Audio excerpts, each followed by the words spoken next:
खोर्धा जिला डिया स्थित श्री श्री बाबा कपिलेश्वर देव शक्त तांत्रिक पीठ में चलित वर्ष सप्त दिवसीय सतचंडी और रुद्र महायज्ञ महासमारोह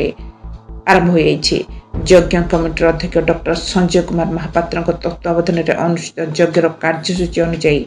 अंकुरारोपण और अधिवास संपादित पर कलश यात्रा सूर्य पूजा चंडी पठन सह यज्ञ करा डिया स्थित बड़ पोखरी शताधिक पुरुष और महिला कलश पानी नहीं महायज्ञ निकट में स्थापना करछंती प्रत्येक संध्यारे प्रवचन और सांस्कृतिक कार्यक्रम सहित भजन कीर्तन परिवेशन करा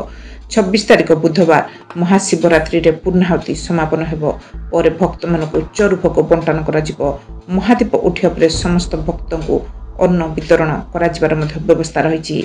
कार्यक्रम को आखपाखर ग्रामवासी और आंचलिक श्रद्धालु भक्त मैंने सहयोग करने यज्ञ कमिटी तरफ अनुरोध कर। Mobile TV.